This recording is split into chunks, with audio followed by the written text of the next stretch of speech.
नमस्कार दोस्तों, welcome to my YouTube channel sky का जीके। दोस्तों, हम लोग खाकी सीरीज का 7 टेस्ट का रिवीजन कर लिए थे डिस्कशन, और आज हम लोग 8वें टेस्ट का डिस्कशन करेंगे दोस्तों। ठीक है, खाकी सीरीज के 8वें टेस्ट का आज डिस्कशन करेंगे। तो चलिए शुरू करते हैं बिना समय गंवाए। फर्स्ट क्वेश्चन देखते हैं। पहला क्वेश्चन है, भू नीर पोर्टल किन परियोजनाओं के लिए अनापत्ति प्रमाण पत्र हेतु डिजाइन किया गया है? भू नीर पोर्टल किन परियोजनाओं के लिए डिजाइन किया गया है? तो इसका आंसर हो जाएगा आपका ऑप्शन नंबर सी, उद्योग बुनियादी ढांचा एवं खनन परियोजना। ठीक है, नेक्स्ट क्वेश्चन देखते हैं।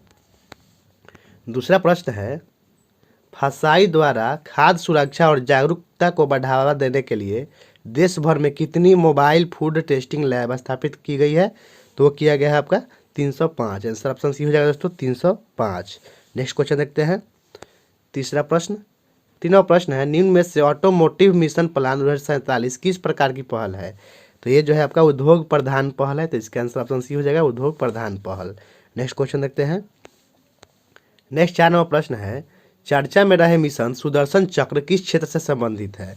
तो सुदर्शन चक्र किससे संबंधित है? रणनीतिक रक्षा से, तो इसका आंसर ऑप्शन बी हो जाएगा रणनीतिक रक्षा। नेक्स्ट क्वेश्चन देखते हैं। नेक्स्ट 5 नंबर प्रश्न है, निम्नलिखित योजनाओं को उनके उद्देश्यों के सही मिलान कीजिए। मिलान करने वाला है, तो चलिए दोस्तों मिलाते हैं। पीएम कुसुम योजना पीएम कुसुम योजना किससे संबंधित है दोस्तों? तो पीएम कुसुम योजना हो जाएगा कृषि, और दूसरा से मिल जाएगा कृषि में सौर ऊर्जा के उपयोग को बढ़ावा देना। और पीएम सूर्य घर मुफ्त योजना किससे मिल जाएगा? यह है 1 करोड़ घरों की छत पर सौर ऊर्जा उपलब्ध कराना। तो तीसरा से मिल जाएगा। और सौर पार्क योजना किससे मिलेगा? इसका उद्देश्य क्या है? तो इसका है बड़े पैमाने पर सौर परियोजनाओं के लिए बुनियादी ढांचा उपलब्ध कराना। और राष्ट्रीय जैव ऊर्जा कार्यक्रम का उद्देश्य है बिजली उत्पादन हेतु अपशिष्ट से ऊर्जा, बायोमास और बायोगैस को प्रोत्साहन देना। ठीक है दोस्तों, इसका आंसर क्या हो जाएगा? तो इसका आंसर देख लेते हैं कूट के हिसाब से। तो कूट से इसका आंसर हो जाएगा आपका ऑप्शन नंबर ए हो जाएगा। ठीक है दोस्तों, याद रखिएगा। नेक्स्ट क्वेश्चन देखते हैं। नेक्स्ट 6 नंबर प्रश्न है, सिलिनेक्स 25 नौसैनिक अभ्यास किन देशों के बीच संपन्न हुआ? तो सिलिनिक्स जो है भारत और श्रीलंका के बीच संपन्न हुआ, तो इसका आंसर ऑप्शन डी हो जाएगा भारत और श्रीलंका के बीच। ठीक है दोस्तों, और ये कहाँ किया गया पूछता है, तो ये श्रीलंका के कोलंबो में किया गया है, ये भी याद रखिएगा। नेक्स्ट क्वेश्चन देखते हैं। 7 नंबर प्रश्न देखते हैं। एशिया की सबसे लंबी मालगाड़ी का ट्रायल अगस्त 2025 में भारतीय रेलवे द्वारा किया गया, इस मालगाड़ी का नाम क्या है? तो उस मालगाड़ी का नाम है रुद्रास्त्र। तो आंसर ऑप्शन सी हो जाएगा दोस्तों रुद्रास्त्र। नेक्स्ट क्वेश्चन देखते हैं। 8 नंबर प्रश्न है, एशिया कप हॉकी 2025 का 12वां संस्करण किस राज्य में आयोजित हुआ, जो भारत के लिए पहली बार किसी अंतर्राष्ट्रीय हॉकी प्रतियोगिता की मेजबानी की है? तो इसका आंसर ऑप्शन सी हो जाएगा दोस्तों बिहार किया है। ठीक है, और इसमें खेल से आता है दोस्तों, जैसे राष्ट्रीय 38वां राष्ट्रीय खेल कहाँ हुआ, तो उत्तराखंड। 39वां राष्ट्रीय खेल कहाँ होगा, तो मेघालय में। ये सब याद कर लीजिएगा। ठीक है, नेक्स्ट क्वेश्चन देखते हैं। नेक्स्ट 9 नंबर प्रश्न है, निम्नलिखित कथनों पर विचार करें और सत्य कथन का चयन करें। तो पहला कथन है, ज्ञान भारतम मिशन शिक्षा मंत्रालय के अंतर्गत एक प्रमुख पहल है। तो दोस्तों ये कथन जो है आपका गलत है। दूसरा कथन है, इस मिशन का लक्ष्य अगले 5 वर्षों में 1 करोड़ से अधिक पांडुलिपियों का डिजिटलीकरण करना है। तो ये कथन जो है सही है, तो इसका आंसर ऑप्शन हो जाएगा केवल कथन 2 जो है सत्य है दोस्तों। और ये किस मंत्रालय के अंतर्गत था? तो यहाँ शिक्षा नहीं होना चाहिए था, यहाँ संस्कृति मंत्रालय होगा। ठीक है दोस्तों, याद रखिएगा। नेक्स्ट क्वेश्चन देखते हैं। नेक्स्ट 10 नंबर प्रश्न है, आर्थिक समीक्षा 2024-25 के अनुसार राजकोषीय घाटा 2023-24 में कितना रहा है? तो इसका आंसर हो जाएगा ऑप्शन नंबर सी, 5.8% रहा है राजकोषीय घाटा। ठीक है, नेक्स्ट क्वेश्चन देखते हैं। नेक्स्ट 11 नंबर प्रश्न है, the man who fed India पुस्तक जो एम.एस. स्वामीनाथन के जीवन पर आधारित है, इसके लेखक कौन है? The man who fed India के लेखक कौन है? तो इसके लेखक है आपका प्रियंवदा जयकुमार। तो आंसर ऑप्शन सी हो जाएगा प्रियंवदा जयकुमार। ठीक है, नेक्स्ट क्वेश्चन देखते हैं। नेक्स्ट 12 नंबर प्रश्न है, मेजर ध्यानचंद के संदर्भ में कथनों पर विचार करें और असत्य कथन का चयन करें, यानी गलत कथन का चयन करना है दोस्तों।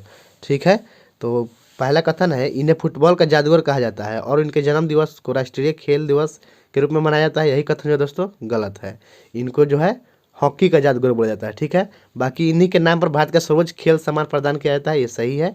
खेल दिवस 2025 का थीम 1 घंटा खेल के मैदान में, सही है। और ठीक है, तो इसका आंसर हो गया ऑप्शन नंबर ए, जो कथन जो है दोस्तों गलत था। नेक्स्ट क्वेश्चन देखते हैं। नेक्स्ट 13वां प्रश्न है, आदि वाणी पहल किस मंत्रालय द्वारा शुरू की गई है? तो आदि वाणी पहल जो है जनजातीय कार्य मंत्रालय शुरू किया है, तो इसका आंसर ऑप्शन सी हो जाएगा, जनजातीय कार्य पहल। ठीक है, नेक्स्ट क्वेश्चन देखते हैं। नेक्स्ट 15वां प्रश्न, सॉरी 14वां प्रश्न छूट गया। हाँ, 14वां प्रश्न है, मिस यूनिवर्स इंडिया 2025 का खिताब किसने जीता? तो मिस यूनिवर्स इंडिया खिताब कौन जीता है? मनिका विश्वकर्मा जीती है, तो इसका आंसर ऑप्शन डी हो जाएगा दोस्तों, मनिका विश्वकर्मा। ठीक है, नेक्स्ट क्वेश्चन देखते हैं। नेक्स्ट 15वां प्रश्न है, अमेरिका द्वारा भारतीय आयातों पर हाल ही में टैरिफ बढ़ोतरी के संबंध में निम्नलिखित कथनों पर विचार कीजिए और नीचे दिए गए विकल्पों में से सही उत्तर का चयन कीजिए। यानी कौन कौन जो सही कथन है ये छांटना है। ठीक है, तो पहला कथन, अमेरिकी राष्ट्रपति डोनाल्ड ट्रंप ने टैरिफ दरें 25% से बढ़ाकर 50% कर दी है, तो ये सही है। दूसरा, यह टैरिफ वृद्धि भारत से अमेरिका निर्यात होने वाली सभी वस्तुओं पर लागू होगा, ये गलत है दोस्तों। तो इसका आंसर ऑप्शन सी हो जाएगा, केवल एक जो है सही है। ठीक है, नेक्स्ट क्वेश्चन देखते हैं। 16वां प्रश्न है दोस्तों, आईएनएस उदयगिरी और आईएनएस हिमगिरी एक साथ 26 अगस्त 2025 को भारतीय नौसेना में शामिल किए गए। यह किस प्रोजेक्ट का हिस्सा है? तो यह प्रोजेक्ट 17A का हिस्सा है, तो आंसर ऑप्शन ए हो गया, सॉरी ऑप्शन बी हो गया, प्रोजेक्ट 17A। और दोस्तों आईएनएस उदयगिरी कौन बनाया है? तो आईएनएस उदयगिरी जो बनाया है आपका, ये बनाया है मझगांव डॉक शिपयार्ड लिमिटेड, यानी एमडीएल बनाया है, कौन? उदयगिरी वाला। ठीक है, और हिमगिरी कौन बनाया है? तो हिमगिरी बनाया है आपका garden rich shipyard and engineers, यानी जीआरएससी कोलकाता द्वारा बनाया गया है आईएनएस हिमगिरी को, ये दोनों याद रखिएगा। नेक्स्ट क्वेश्चन देखते हैं। 17वां प्रश्न है, निम्नलिखित कथनों पर विचार कीजिए जो स्मार्ट सिटी इंडेक्स 2025 से संबंधित है और नीचे दिए गए विकल्पों में से सही उत्तर चुनिए। तो पहला कथन है, ज्यूरिख ने अपनी प्रथम रैंक बरकरार रखी है जबकि ओस्लो दूसरे और जिनेवा तीसरे स्थान पर है, तो ये कथन जो है दोस्तों सही है। दूसरा कथन, दिल्ली सूची में शीर्ष 50 शहरों में शामिल है, ये कथन जो है दोस्तों आपका गलत है। दिल्ली का रैंक था 104वां। ठीक है दोस्तों, याद रखिएगा दिल्ली का कितना रैंक था? 104वां रैंक है। नेक्स्ट क्वेश्चन देखते हैं। और भारतीय शहरों में जो है दोस्तों दिल्ली शीर्ष पर रहा है, लेकिन स्मार्ट सिटी इंडेक्स 2025 में 104वां स्थान रहा है वर्ल्ड में। नेक्स्ट क्वेश्चन देखते हैं। नेक्स्ट 18वां प्रश्न है, हाल ही में बिहार के मुख्यमंत्री श्री नीतीश कुमार ने बिहार राज्य सफाई कर्मचारी आयोग के गठन की मंजूरी दी है। इस आयोग में अध्यक्ष सहित कुल कितने सदस्य होंगे? तो इसका आंसर हो जाएगा ऑप्शन नंबर बी, अध्यक्ष सहित टोटल 7 सदस्य होंगे। ठीक है, नेक्स्ट क्वेश्चन देखते हैं।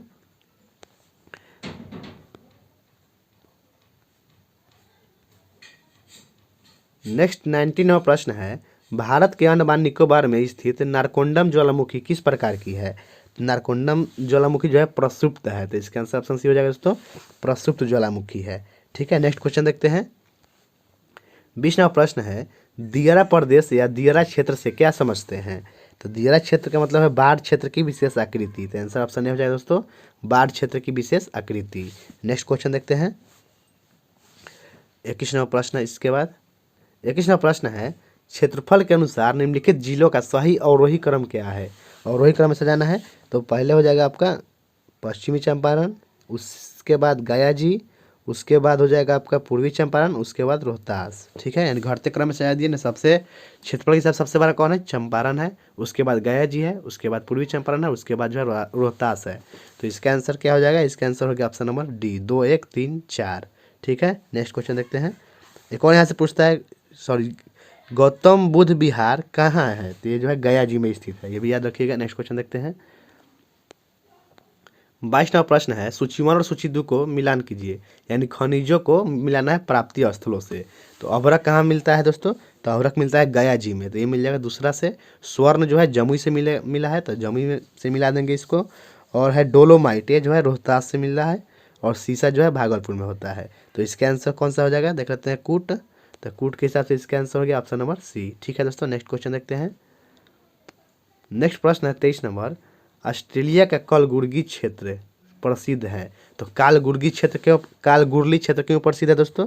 तो यह है आपका स्वर्ण उत्पादन के लिए, तो आंसर ऑप्शन ए हो जाएगा दोस्तों, स्वर्ण उत्पादन के लिए। ठीक है, नेक्स्ट क्वेश्चन देखते हैं।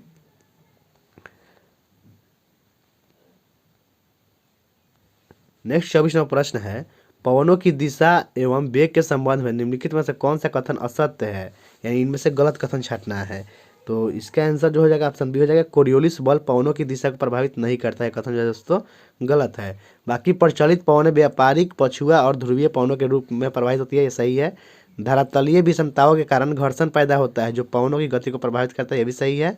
और वायुमंडलीय दाब में भिन्नता के कारण वायु गतिमान होती है, ये भी सही है। तो इसका आंसर ऑप्शन बी हो गया दोस्तों। नेक्स्ट क्वेश्चन देखते हैं। 25वां प्रश्न है, दक्षिण भारत की सर्वोच्च शिखर अनाईमुडी की ऊंचाई कितनी है? तो अनाईमुडी की ऊंचाई कितनी है? तो यह है आपका 2695 मीटर। तो आंसर ऑप्शन सी हो जाएगा दोस्तों 2695 मीटर, ठीक है। और ये दक्षिण भारत की सबसे ऊंची चोटी है, ये भी याद रखिएगा। नेक्स्ट क्वेश्चन देखते हैं।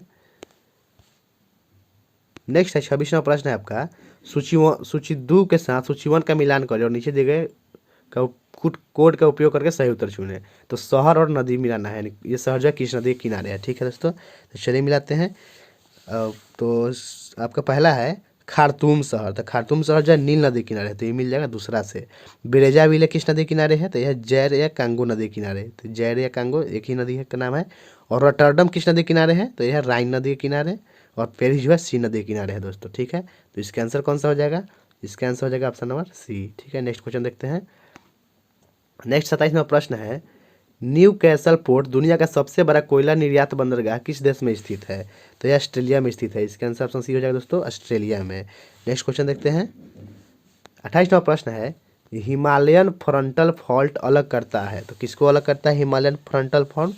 ये शिवालिक हिमालय को भारत के उत्तरी मैदानों से अलग करता है। तो इसका आंसर ऑप्शन हो जाएगा शिवालिक हिमालय को भारत के उत्तरी मैदानों से, ठीक है। नेक्स्ट क्वेश्चन देखते हैं। नेक्स्ट 29वां प्रश्न है, स्पेन और फ्रांस के मध्य कौन सा पर्वत सीमा बनाता है? स्पेन और फ्रांस के मध्य कौन सा पर्वत जो है सीमा बनाता है?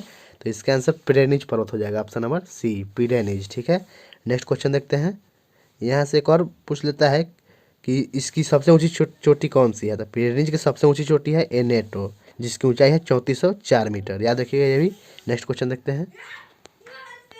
30 नंबर प्रश्न है, निम्न में से कौन सा जोड़ा गलत है, यानी कौन सा मिलाया गया है जो गलत है? तो इसका आंसर हो जाएगा ऑप्शन नंबर आपका डी हो जाएगा, नेवाडोस सूडान, ये गलत मिलाया हुआ है। बाकी आयला हवा फ्रांस क्षेत्र से संबंधित सही है। वर्गस हवा दक्षिण अफ्रीका सही है। पैपागायो हवा जो है मैक्सिको सही है। तो नेवाडोस हवा जो है किस कहाँ का हो जाएगा दोस्तों? तो नेवाडोस हवा हो जाएगा इक्वाडोर में, ठीक है। नेक्स्ट क्वेश्चन देखते हैं। नेक्स्ट 31वां प्रश्न है, द्वितीय पिछड़ा वर्ग आयोग का गठन किसकी अध्यक्षता में हुआ था? तो द्वितीय पिछड़ा वर्ग आयोग का गठन जो है बीपी मंडल की अध्यक्षता में। तो इसका आंसर ऑप्शन सी हो जाएगा बीपी मंडल के। इसी गठन किस वर्ष हुआ था ये भी पूछता है, तो 1979 में हुआ था, ठीक है। और ये अपना रिपोर्ट कब दिए थे? तो अपना रिपोर्ट जो है दोस्तों 1980 में दिए थे, ये भी याद रखिएगा। नेक्स्ट क्वेश्चन देखते हैं। 32वां प्रश्न है, यदि कोई व्यक्ति संसद के दोनों सदनों में चुन लिया जाता है तो उसे कितने दिनों के भीतर यह बताना होगा कि उसे किस सदन में रहना है? तो इसका आंसर हो जाएगा ऑप्शन नंबर डी, 10 दिन के अंदर बताना होगा किस सदन में रहना है। नेक्स्ट क्वेश्चन देखते हैं। नेक्स्ट 33वां प्रश्न है, केंद्र में द्विसदनात्मक विधायिका की स्थापना किस अधिनियम के द्वारा किया गया था? तो ये किया गया था 1919 का भारत शासन अधिनियम। तो आंसर ऑप्शन सी हो जाएगा 1919 का भारत शासन अधिनियम। नेक्स्ट क्वेश्चन देखते हैं। नेक्स्ट 34वां प्रश्न है, निम्नलिखित में से कौन सा एक लोकसभा का सर्वाधिक बड़ा क्षेत्रफल के अनुसार निर्वाचन क्षेत्र है? तो क्षेत्रफल के अनुसार सर्वाधिक बड़ा लोकसभा क्षेत्र कौन सा है? तो इसका आंसर हो जाएगा लद्दाख, ऑप्शन नंबर डी हो जाएगा दोस्तों लद्दाख क्षेत्र। नेक्स्ट क्वेश्चन देखते हैं। नेक्स्ट 35वां प्रश्न है, निवारक नज़रबंदी से आशय है, तो क्या आशय है उससे? तो ये हो जाएगा वर्णित प्रक्रिया के पालन के बिना कुछ समय के लिए किसी व्यक्ति को जेल भेजना क्या कहलाता है? निवारक नज़रबंदी। तो आंसर ऑप्शन ए हो गया। नेक्स्ट क्वेश्चन देखते हैं। 36वां प्रश्न है, भारतीय संविधान में सर्वाधिक मत के आधार पर चुनाव लोकसभा, विधानसभा एवं पंचायत में जीत का फैसला किस देश के संविधान से लिया गया है? तो ये लिया गया है आपका ब्रिटेन के संविधान से। तो आंसर ऑप्शन डी हो जाएगा दोस्तों ब्रिटेन के संविधान से, ठीक है। नेक्स्ट क्वेश्चन देखते हैं। नेक्स्ट 37वां प्रश्न है, संघ एवं राज्यों के लिए लोक सेवा आयोग के सदस्यों की नियुक्ति और पदावधि संबंधी प्रावधान किस अनुच्छेद में किया गया है? तो किया गया अनुच्छेद 316 में। तो इसका आंसर ऑप्शन डी हो जाएगा अनुच्छेद 316, ठीक है। नेक्स्ट क्वेश्चन देखते हैं। और संघ एवं राज्य क्षेत्रों के लिए लोक सेवा आयोग का गठन जो है यह अनुच्छेद 315 में है, ये भी याद रखिएगा। नेक्स्ट क्वेश्चन देखते हैं। और इन सब अनुच्छेदों का भी देख लेते हैं। अनुच्छेद 319 में क्या है, तो 319 में है आयोग के सदस्यों द्वारा पद धारण न करने पर, ऐसे सदस्यों को न रहने पर पद धारण करने का प्रतिषेध है। और अनुच्छेद 318 में क्या है, अनुच्छेद 318 में है आयोग के सदस्यों और कर्मचारियों की सेवा शर्तों से संबंधित नियम बनाने की शक्ति है 318 में। और एक और है अनुच्छेद 317, इसमें क्या है, इसमें लोक सेवा आयोग के सदस्यों की बर्खास्तगी और निलंबन जो है अनुच्छेद 317 में है। ठीक है, यह भी याद रखिएगा। नेक्स्ट क्वेश्चन देखते हैं।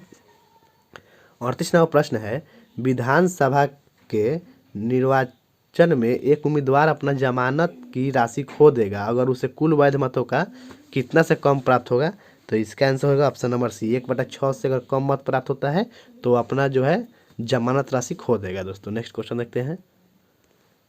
39वां प्रश्न है दोस्तों, भारतीय संविधान का निर्माण किया गया है तो किसकी सिफारिश पर किया गया है, तो ये किया गया है कैबिनेट मिशन की सिफारिश पर। तो इसका आंसर ऑप्शन ए हो जाएगा। और यहाँ पूछता है कैबिनेट मिशन की स्थापना कब हुआ था दोस्तों, तो इसका स्थापना जो 1946 में हुआ था, ये भी याद रखिएगा। और कैबिनेट मिशन दिल्ली कब पहुंचा, तो ये पहुंचा 24 मार्च 1946 को दिल्ली पहुंचा था। और इसमें कौन कौन से सदस्य थे, तो इसमें 3 सदस्य थे जो थे पैथिक लॉरेंस, स्टफर्ड क्रिप्स और एबी अलेक्जेंडर। ठीक है, ये सब याद रखिएगा। तो पैथिक लॉरेंस जो है भारतीय सचिव थे। नेक्स्ट क्वेश्चन देखते हैं। नेक्स्ट 49वां प्रश्न है, वित्तीय आपातकाल की घोषणा को मंजूरी देने वाला प्रस्ताव संसद के दोनों सदनों द्वारा पारित किया जा सकता है कैसी बहुमत से, तो उसमें बहुमत कैसी होनी चाहिए, तो है साधारण बहुमत से पारित हो जाता है। तो इसका आंसर ऑप्शन डी हो जाएगा दोस्तों, साधारण बहुमत से। ठीक है, नेक्स्ट क्वेश्चन देखते हैं। नेक्स्ट 41वां प्रश्न है, संविधान के किस अनुच्छेद के तहत पंचायतों में अनुसूचित जातियों, अनुसूचित जनजातियों तथा महिलाओं के लिए स्थानों के आरक्षण का प्रावधान किया गया है, तो ये किया गया है, आपका ऑप्शन है सही हो जाएगा अनुच्छेद 343 के डी में। 343 अनुच्छेद में जितना अनुच्छेद है दोस्तों पंचायत से संबंधित याद कर लीजिएगा, किसी न किसी एग्जाम में जरूर पूछता है, एक न एक क्वेश्चन जरूर आता है हर एक एग्जाम में। नेक्स्ट क्वेश्चन देखते हैं। 42वां प्रश्न है, भारत के मुख्य न्यायाधीश का वेतन कितना है, तो भारत के मुख्य न्यायाधीश का वेतन है 2.8 लाख। तो आंसर ऑप्शन हो जाएगा 2.8 लाख। राष्ट्रपति का वेतन कितना है, 5 लाख। उपराष्ट्रपति का है 4 लाख। लोकसभा अध्यक्ष का भी 4 लाख है। और राज्यपाल का पूछ देगा तो उसे है 3.5 लाख। सब याद रखिएगा। नेक्स्ट क्वेश्चन देखते हैं। नेक्स्ट प्रश्न 54 नंबर है दोस्तों। इसके पहले जो है दोस्तों मैथ रीजनिंग था तो उसको छोड़ दिए हैं और खाली हम लोग जीएस देख रहे हैं। ठीक है, तो 54वां प्रश्न है, ऋग्वेद में हिरण्य शब्द का प्रयोग किस धातु के लिए किया गया है, तो ऋग्वेद में हिरण्य शब्द का प्रयोग किस धातु के लिए किया गया है, तो किया गया है सोना के लिए। तो इसका आंसर ऑप्शन भी हो जाएगा दोस्तों, सोना के लिए। ठीक है, नेक्स्ट क्वेश्चन देखते हैं।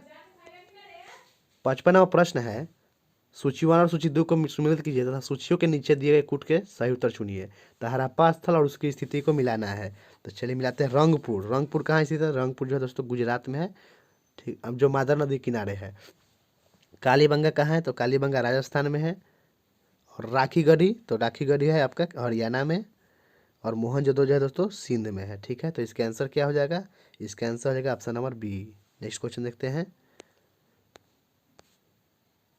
नेक्स्ट प्रश्न है 56 नंबर, निम्नलिखित में से चंद्रगुप्त के कुम्हार स्थित महल की खुदाई किसने कराई थी, तो ये करवाया था, कौन करवाया था, तो डॉक्टर स्पूनर ने करवाया था। तो इसका आंसर ऑप्शन ए हो जाएगा, डॉक्टर स्पूनर ने।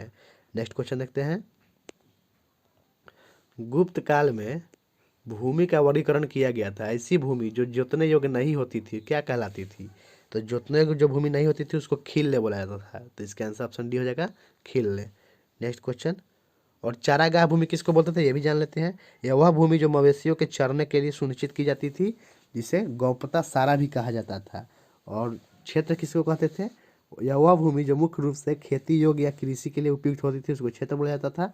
और वास्तु भी जान लेते हैं। तो वास्तु था कि यह वह भूमि थी जो रहने योग्य थी, यानी जहाँ घर बनाए जाते थे या निवास स्थान के लिए उपयोग की जाती थी उसको वास्तु भूमि बोलते थे। सभी याद रखिए। नेक्स्ट क्वेश्चन देखते हैं। 58वां प्रश्न है, सासाराम में स्थित शेरशाह के मकबरे का निर्माण कार्य किसके द्वारा पूर्ण किया गया था, तो पूर्ण करवाया था इस्लाम शाह। तो इसका आंसर ऑप्शन ए हो जाएगा दोस्तों, इस्लाम शाह पूर्ण करवाया था। ठीक है, और इसका निर्माण का शुरुआत जो है दोस्तों खुद शेरशाह ने ही करवाया था, लेकिन उसकी मृत्यु जो हो गई 1545 में। तो उसके बाद जो है उसके बेटे ने, इस्लाम शाह ने इसका कार्य को पूर्ण किया। ठीक है, नेक्स्ट क्वेश्चन याद रखिएगा ये सब। 59 नंबर प्रश्न है, 9वीं शताब्दी के मध्य में सुलेमान नामक अरबी व्यापारी ने भारत की यात्रा के बाद लिखे वृत्तांत में किस वंश के साम्राज्य को हमा कहा है, तो ये कहा है पाल वंश के साम्राज्य को। तो इसका आंसर ऑप्शन सी हो जाएगा दोस्तों, पाल वंश के साम्राज्य को। ठीक है, नेक्स्ट क्वेश्चन देखते हैं। नेक्स्ट 60 नंबर प्रश्न है, भक्ति आंदोलन को दक्षिण से उत्तर भारत लाने का श्रेय किसे दिया जाता है? तो किसे दिया जाता है दोस्तों? रामानंद को दिया जाता है। तो इसका आंसर ऑप्शन ए हो जाएगा दोस्तों, रामानंद को। ठीक है, नेक्स्ट क्वेश्चन देखते हैं। 61 नंबर प्रश्न है, दिल्ली के किस सुल्तान ने सिकंदर स्थानी की उपाधि धारण किया था? तो इसका आंसर क्या हो जाएगा? Option number A, Alauddin Khilji जो है सिकंदर स्थानी का उपाधि लिया था। नेक्स्ट क्वेश्चन देखते हैं। 62 नंबर प्रश्न है, 1905 के बनारस अधिवेशन के दौरान आईएनसी के प्रेसिडेंट कौन थे? तो इस समय प्रेसिडेंट जो है गोपाल कृष्ण गोखले थे। तो इसका आंसर ऑप्शन डी हो जाएगा, गोपाल कृष्ण गोखले थे। ठीक है, नेक्स्ट क्वेश्चन देखते हैं। और यहाँ से और भी पूछता है, कभी कभी याद कर लीजिएगा अधिवेशन से संबंधित महत्वपूर्ण प्रश्न जो दोस्तों नहीं होगा तो इसका एक वीडियो बना देंगे अलग से, देख लीजिएगा। नेक्स्ट क्वेश्चन देखते हैं। नेक्स्ट है 63 नंबर, भारत में ब्रिटिश सरकार ने 1857 के बाद किस आंदोलन के दौरान सबसे निर्मम दमन किया है? तो उसका आंसर होगा भारत छोड़ो आंदोलन। ऑप्शन नंबर ए सही हो जाएगा, भारत छोड़ो आंदोलन के दौरान। नेक्स्ट क्वेश्चन देखते हैं। नेक्स्ट है 64 नंबर, अखिल भारतीय अनुसूचित जाति महासंघ की स्थापना किसके द्वारा की गई थी? तो अखिल भारतीय अनुसूचित जाति महासंघ की स्थापना किसके द्वारा की गई थी? तो ये किया गया था भीमराव अम्बेडकर के द्वारा। तो आंसर ऑप्शन सी हो जाएगा दोस्तों, भीमराव अम्बेडकर। ठीक है, नेक्स्ट क्वेश्चन देखते हैं। नेक्स्ट क्वेश्चन है 65 नंबर, राष्ट्रीय योजना समिति की स्थापना कांग्रेस के किस अधिवेशन में किस समय की गई? तो ये किया गया हरिपुरा अधिवेशन 1938 के समय। तो इसका आंसर ऑप्शन सी हो जाएगा, हरिपुरा अधिवेशन 1938। उस समय इसका अध्यक्षता कौन किया था? तो वो किए थे आपका सुभाष चंद्र बोस। ठीक है, नेक्स्ट क्वेश्चन देखते हैं। और यहाँ से एक और पूछेगा, राष्ट्रीय योजना समिति का गठन किसकी अध्यक्षता में किया गया था? तो वो किया गया था जवाहरलाल नेहरू की अध्यक्षता में। लेकिन हरिपुरा अधिवेशन के अध्यक्ष कौन थे? तो वो थे सुभाष चंद्र बोस। नेक्स्ट क्वेश्चन देखते हैं। नेक्स्ट 66 नंबर प्रश्न है, मंगल पांडे निम्न में से किस इन्फेंट्री के सिपाही थे? तो मंगल पांडे जो है 34वीं नेटिव इन्फेंट्री के सिपाही थे। तो इसका आंसर ऑप्शन डी हो जाएगा। नेक्स्ट क्वेश्चन देखते हैं। नेक्स्ट 67 नंबर प्रश्न है, 1763 में पटना स्थित अंग्रेजों की फैक्ट्री पर किसने अधिकार किया था? तो कौन किया था अधिकार? तो इसका आंसर हो जाएगा आपका ऑप्शन नंबर ए। ठीक है, नवाब मीर कासिम जो है अधिकार कर लिए थे। आंसर ऑप्शन ए हो जाएगा। नेक्स्ट क्वेश्चन देखते हैं।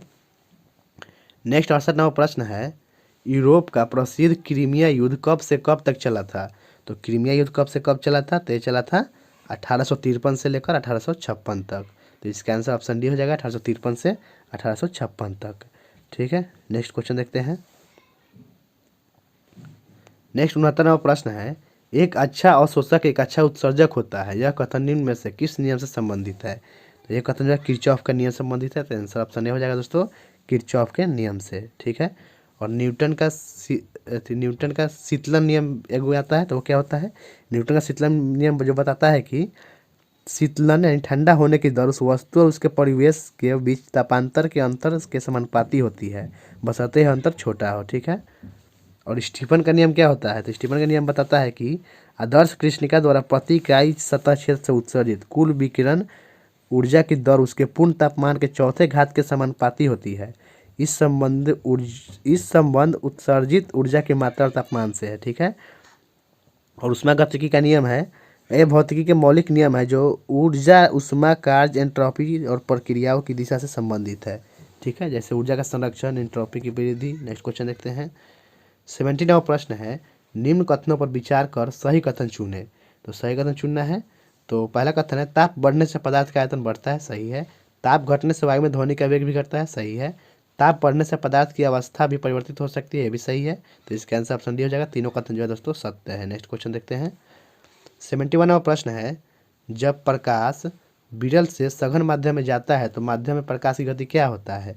तो प्रकाश की गति जो है दोस्तों घट जाता है। इसका आंसर ऑप्शन बी हो जाएगा, प्रकाश की गति घटता है। ठीक है, नेक्स्ट क्वेश्चन देखते हैं। नेक्स्ट 72 नंबर प्रश्न है, सूची 1 और सूची 2 को मिलान करना है। चलिए मिलाते हैं। ऑडियोमीटर, तो ऑडियोमीटर से क्या मापते हैं? तो इससे मापते हैं ध्वनि की तीव्रता, ये मिल जाएगा। दूसरा से फोटोमीटर से क्या मापते हैं? तो इससे प्रकाश की तीव्रता मापते हैं। पीलोमीटर से क्या मापते हैं? तो इससे तरल पदार्थों की विशेष गुरुत्व मापते हैं पीलोमीटर से। और पाइर हेलियोमीटर से सौर विकिरण मापते हैं। तो इसका आंसर कौन सा हो जाएगा? ऑप्शन नंबर बी सही हो जाएगा। नेक्स्ट क्वेश्चन देखते हैं। नेक्स्ट 73वां प्रश्न है, जब लिफ्ट ऊपर की ओर जाती है तो व्यक्ति को अपना भार बढ़ा हुआ प्रतीत होता है। तो आंसर ऑप्शन बी हो जाएगा, व्यक्ति का अपना भार जो है बढ़ा हुआ प्रतीत होता है। ठीक है, और भार में कब जो है परिवर्तन नहीं होता है, जब लिफ्ट स्थिर हो या एक समान वेग से ऊपर या नीचे जाएगा तो भार में कोई परिवर्तन नहीं होगा। ठीक है दोस्तों, याद रखिएगा। नेक्स्ट क्वेश्चन देखते हैं। नेक्स्ट 74वां प्रश्न है, ट्रांसफार्मर एक प्रकार का उपकरण है जो क्या करता है। तो ट्रांसफार्मर क्या करता है, वोल्टेज को बढ़ाता है या कम भी करता है। तो इसका आंसर हो जाएगा ऑप्शन नंबर सी, या तो वोल्टेज बढ़ाएगा नहीं तो वोल्टेज को कम करेगा। ठीक है, नेक्स्ट क्वेश्चन देखते हैं। नेक्स्ट 75वां प्रश्न है, सर्वाधिक यौगिक बनाने वाला अक्रिय गैस कौन सा है। तो सर्वाधिक यौगिक बनाने वाला अक्रिय गैस है जेनॉन। इसका आंसर ऑप्शन डी हो जाएगा दोस्तों, जेनॉन। नेक्स्ट क्वेश्चन देखते हैं 76 नंबर। 76 नंबर प्रश्न है आपका, पॉजिट्रॉन एक ऐसा कण है जिस पर क्या होता है। पॉजिट्रॉन एक ऐसा कण है जिस पर कौन सा आवेश होता है। तो इसका आंसर होगा इकाई धन आवेश रहता है। आंसर ऑप्शन डी हो जाएगा, इकाई धन आवेश रहता है। नेक्स्ट क्वेश्चन देखते हैं। नेक्स्ट 77वां प्रश्न है, आवर्त सारणी में किस वर्ग के तत्वों को हाइड्रोजन कहा जाता है। तो वर्ग 17 के तत्वों को जो है दोस्तों हाइड्रोजन कहा जाता है, याद रखिएगा। और वर्ग 15 के तत्वों को क्या बोलते हैं, निक्टोजन बोलते हैं। वर्ग 16 के तत्वों को क्या बोलते हैं, तो वर्ग 16 के तत्वों को चलकोजन बोलते हैं। और वर्ग 18 के तत्वों को अक्रिय गैस कहा जाता है, सब याद रखिए। नेक्स्ट क्वेश्चन देखते हैं। नेक्स्ट 78वां प्रश्न है, NaCl और NH4Cl के मिश्रण को पृथक करने के लिए निम्नलिखित में से किस विधि का उपयोग किया जाता है। तो इसका आंसर होगा ऊर्ध्वपातन विधि। ऑप्शन बी सही हो जाएगा, ऊर्ध्वपातन विधि का। ठीक है, नेक्स्ट क्वेश्चन देखते हैं। 79वां प्रश्न है, निम्नलिखित में से कार्बनिक अम्ल कौन सा है। निम्नलिखित में से कार्बनिक अम्ल कौन सा है दोस्तों। तो इसका आंसर हो जाएगा ऑप्शन नंबर सी, एसिटिक अम्ल जो है कार्बनिक अम्ल है। नेक्स्ट क्वेश्चन देखते हैं। नेक्स्ट 80वां प्रश्न है, वोल्टेज सेल में विद्युत अपघट के रूप में किसका उपयोग किया जाता है। तो किसका उपयोग किया जाता है, तो वो किया जाता है सल्फ्यूरिक एसिड का। आंसर ऑप्शन सी होगा, सल्फ्यूरिक एसिड। नेक्स्ट प्रश्न देखते हैं। नेक्स्ट 81वां प्रश्न है, डीपीटी का टीका निम्नलिखित में से किससे सुरक्षा हेतु लगाया जाता है। तो ये लगाया जाता है डिप्थीरिया, कुकुर खांसी और टिटनेस। आंसर ऑप्शन सी हो जाएगा, डिप्थीरिया के लिए, कुकुर खांसी के लिए और टिटनेस के लिए, याद रखिएगा। नेक्स्ट क्वेश्चन देखते हैं। नेक्स्ट प्रश्न है 82 नंबर, भोजन का सर्वाधिक अवशोषण कहाँ होता है। तो भोजन का सर्वाधिक अवशोषण जो है इलियम में होता है। आंसर ऑप्शन हो जाएगा दोस्तों, इलियम में सर्वाधिक अवशोषण होता है। ठीक है, यह जो है किसका भाग है, यह छोटी आंत का भाग है, इलियम। ठीक है, याद रखिएगा। नेक्स्ट क्वेश्चन देखते हैं। नेक्स्ट 83 नंबर प्रश्न है, प्रतिवर्ती क्रियाओं का नियंत्रण कहाँ होता है। तो प्रतिवर्ती क्रियाओं का नियंत्रण कहाँ होता है, यह होता है आपका मेरुरज्जु में। ऑप्शन सी सही हो जाएगा, मेरुरज्जु यानी स्पाइनल कॉर्ड में। ठीक है दोस्तों, नेक्स्ट क्वेश्चन देखते हैं। नेक्स्ट 84 नंबर प्रश्न है, प्रोथ्रोम्बिन जो कि रक्त स्कंदन की प्रक्रिया का आवश्यक घटक है, इसका निर्माण कहाँ होता है। तो प्रोथ्रोम्बिन का निर्माण जो है यकृत में होता है, लीवर में। ऑप्शन डी सही हो जाएगा। नेक्स्ट प्रश्न देखते हैं। नेक्स्ट 85 नंबर प्रश्न है, इनमें से कौन सा हार्मोन पीयूष ग्रंथि से स्रावित नहीं होता है। तो इसका आंसर होगा कैल्सिटोनिन। ऑप्शन डी सही हो जाएगा, कैल्सिटोनिन। नेक्स्ट प्रश्न देखते हैं।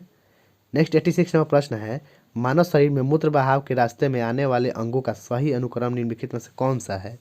तो इसका सही अनुक्रम है पहले ब्रिक, उसके बाद मूत्रवाहिनी, उसके बाद मूत्राशय, उसके बाद मूत्र मार्ग। आंसर ऑप्शन ए सही हो जाएगा, ब्रिक के बाद मूत्रवाहिनी, उसके बाद मूत्राशय, उसके बाद जो है दोस्तों मूत्र मार्ग। नेक्स्ट क्वेश्चन देखते हैं। नेक्स्ट 87 नंबर प्रश्न है, मानव शरीर के निम्नलिखित विभागों में किसमें निषेचन की क्रिया होती है। तो निषेचन की क्रिया किसमें होता है, अंडवाहिनी में। तो आंसर ऑप्शन भी हो जाएगा अंडवाहिनी यानी फैलोपियन ट्यूब। नेक्स्ट क्वेश्चन देखते हैं। नेक्स्ट 88 नंबर प्रश्न है, निम्नलिखित में से कौन संयोजी उत्तक का उदाहरण है। तो संयोजी उत्तक का उदाहरण कौन कौन है, तो है रक्त भी संयोजी उत्तक है, अस्थि भी संयोजी उत्तक है, उपास्थि भी संयोजक उत्तक है। संयोजी उत्तक तीनों है दोस्तों। तो आंसर ऑप्शन डी हो जाएगा, 1, 2 और 3 तीनों जो है संयोजी उत्तक है। नेक्स्ट 89 नंबर प्रश्न है, निम्नलिखित में से कौन राजकोषीय नीति का उपकरण नहीं है। कौन जो है राजकोषीय नीति का उपकरण नहीं है। तो इसका आंसर क्या हो जाएगा, इसका आंसर ओपन मार्केट ऑपरेशन जो है राजकोषीय नीति का उपकरण नहीं है। बाकी कराधान, सार्वजनिक ऋण, बजट, ये सभी जो है राजकोषीय नीति का उपकरण है। नेक्स्ट क्वेश्चन देखते हैं। 90 नंबर प्रश्न है, ड्यूटी ड्रॉ बैंक का आशय है। तो इसका क्या आशय है, इसका है निर्यातकों को आयात शुल्क की वापसी। ऑप्शन बी सही हो जाएगा। नेक्स्ट क्वेश्चन 91वां प्रश्न है, किसानों को साख की उपलब्धता सुनिश्चित करने हेतु क्रेडिट कार्ड योजना की शुरुआत कब की गई थी? तो क्रेडिट कार्ड योजना जो है 1998-99 में शुरू हुआ था। तो आंसर ऑप्शन बी हो जाएगा 1998-99। ठीक है, नेक्स्ट क्वेश्चन देखते हैं। 92वां प्रश्न है, भारतीय रिजर्व बैंक की स्थापना निम्न में से किस समिति की सिफारिश पर की गई थी? तो इसका आंसर हो जाएगा हिल्टन यंग समिति। ऑप्शन डी सही हो जाएगा। तो हिल्टन यंग समिति की सिफारिश पर कब किया गया था पूछ देगा। तो इसके आरबीआई की स्थापना जो है 1 अप्रैल 1935 को किया गया था। अधिनियम पूछेगा तो 1934 का अधिनियम। ठीक है, और इसमें और है तो विलियम एकवर्ड समिति। तो ये किससे संबंधित है? तो विलियम एकवर्ड समिति है, इसके गठन 1920 में हुआ था और ये जो है भारतीय रेलवे के वित्त प्रशासन की समीक्षा से संबंधित है। ठीक है, और है जेम्स लायल समिति। तो जेम्स लायल समिति ये जो है अकाल आयोग था, एक प्रकार का अकाल आयोग था। और मैकाले समिति जो है भारत में अंग्रेजी शिक्षा को बढ़ावा देने के संबंधित है, मैकाले समिति। नेक्स्ट क्वेश्चन देखते हैं। नेक्स्ट 93वां प्रश्न है, विश्व आर्थिक संभावना रिपोर्ट किसके द्वारा तैयार की जाती है? तो विश्व आर्थिक संभावना रिपोर्ट जो है विश्व बैंक के द्वारा तैयार किया जाता है। आंसर ऑप्शन सी हो जाएगा विश्व बैंक। ठीक है, नेक्स्ट क्वेश्चन देखते हैं। नेक्स्ट 94वां प्रश्न है, मुद्रास्फीति में तो उपयुक्त में से कौन सा कथन सही है? तो सही कथन कौन सा है मुद्रास्फीति के संबंध में?